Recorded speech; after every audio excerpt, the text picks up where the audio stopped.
Whether it's your first time here or you're a regular here at Mr. Super Oz, I just want to thank you for tuning in to the channel.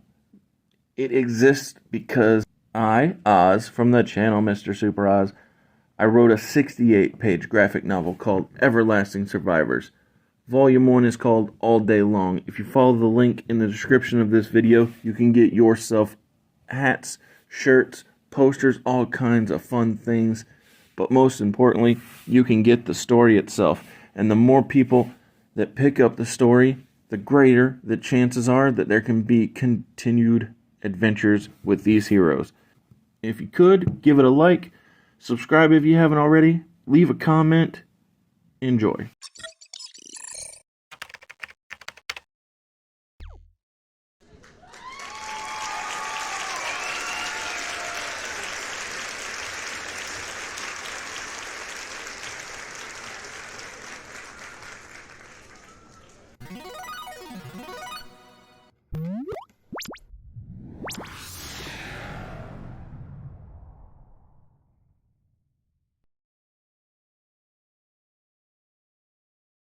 The beginning of my Smackdown. I try. So, Josiah said it, and the fact that there's questions lingering about Eddie Guerrero, but questions don't last long because we start with Stephanie McMahon in her office with the Intercontinental Championship on her desk. Oh, wow. Straight to it. And she says, given all my effort and even all of the advice from my husband, Eddie Guerrero has decided to relinquish the Intercontinental Championship. And so with that, starting tonight, we are going to have a tournament to crown a new Intercontinental Champion. The tournament begins tonight, but it ends at Starrcade on December the 15th. And so from there, we play the open.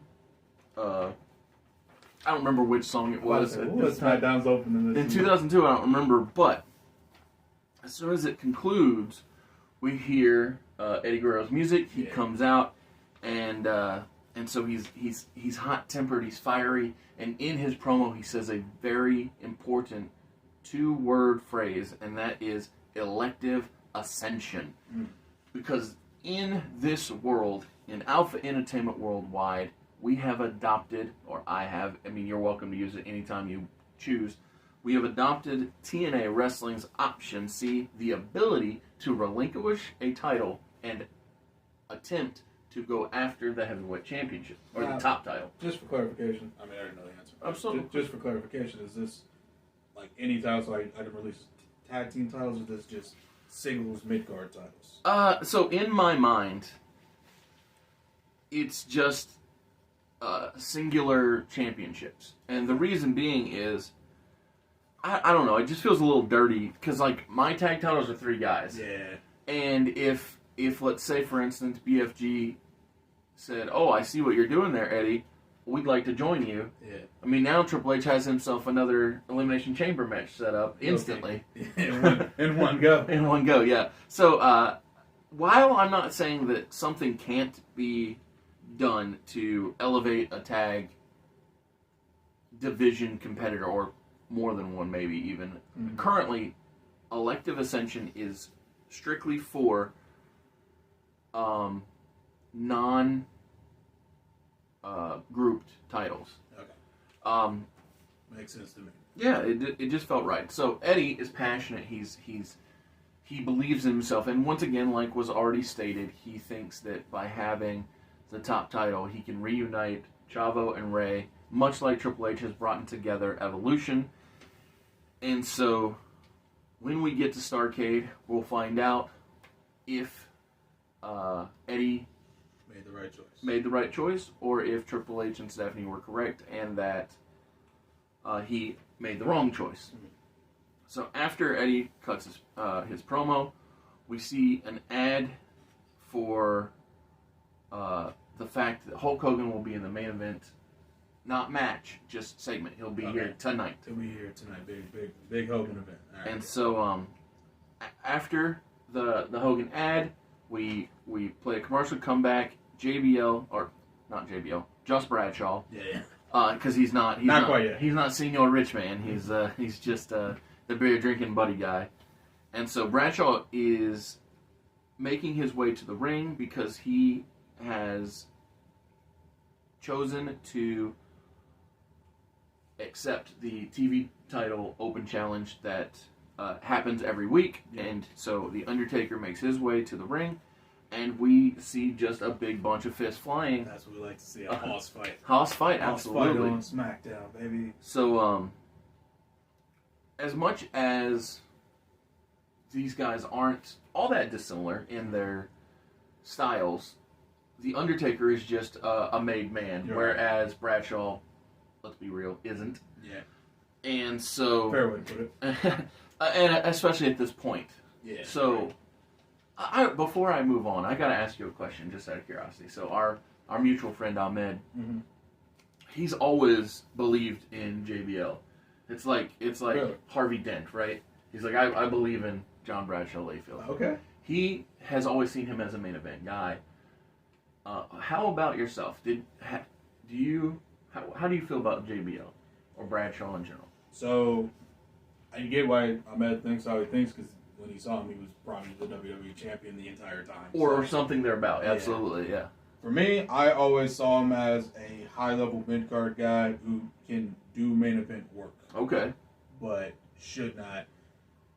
Like, I think he can be a good champion in the transitional sense. Gotcha. Okay. I don't think he's like a top guy. So check this out. Yeah. My first introduction to Bradshaw was as Justin Hawk Bradshaw. Jesus Christ. And to me, he was nobody. He was just a random cowboy loser. Mm-hmm. And so then when random cowboy loser is forced to dye his brown hair black, grow out a mustache, and become a blackjack, I was like, don't care. Yeah. Then shave the mustache and become an acolyte of The Undertaker. I was like, all right, you're more I don't care. Then finally we get to the APA. Yeah. And I'm like, all right, I find this enjoyable. I'm going to say that's good quality TV. And then the most miraculous thing happens, which is, I mean, I've missed a couple of transitions. There was that hardcore period and the European blah, blah, blah, blah. You know, these were all mid-card stuff. To be fair to you, those kind of blend together. Absolutely. Yeah. But what I was going to say is, when we have the loser leaves SmackDown match, and then Farouk loses, and I think it was Paul Lee. It was Paul Lee who said, "Oh, you didn't lose. You're still good to go, Bradshaw." And then we get the introduction to JBL. I just thought it was once again another evolution of a guy who I didn't care about. Yeah. And then when he went and beat Eddie Guerrero, I was like, "Oh, that's weird." So I never saw him as the top guy. Yeah. But I was just curious as to what your perspective was. So I'm glad that you have a similar opinion as I did. I don't think he's been on the top of the card with the people we have. Gotcha. So. Well, and so I made the argument to Ahmed. I said, if he was to win our top title, I don't think that he would make it past a month or two as champion. Definitely not 11 months or whatever it was. No. Or maybe 13. Darn near a year. Yeah, exactly. Yeah, it was something close to it. Yeah. So, but anyway, off the topic of JBL, let's get into the Intercontinental Championship Tournament, which begins right now when Chavo Guerrero faces Billy Kidman. Wow. Yes. So Chavo wins this match because he is vicious, he's vile, he's no good dirty, after costing Rey Mysterio the television title, of course, to Chuck Palumbo. And so it's a way to help solidify that Chavo made the right decision. Of course. So after that match, we have Bull Buchanan losing to the Hurricane because, exactly. You know, Helms is stellar and Buchanan is on his way out the door in reality. And so after the match, we see the final package for Nunzio. It says that he is debuting next week. Cool. That's why we sprinkled in over the last few weeks. Here there. Gimmicks here and there. Yeah.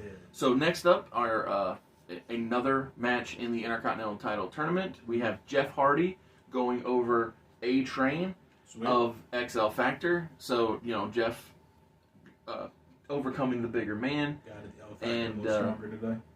What's that? L factor's a little stronger today. Yes. I like that.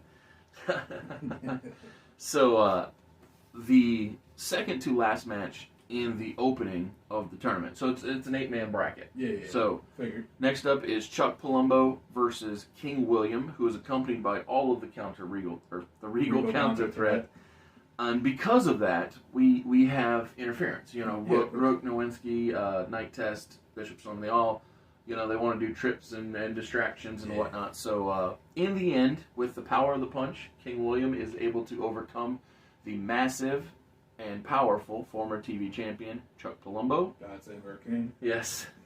The main event match, but not segment, is Rey Mysterio versus Tajiri once again in the Intercontinental title tournament. So these are the final guys. Love it.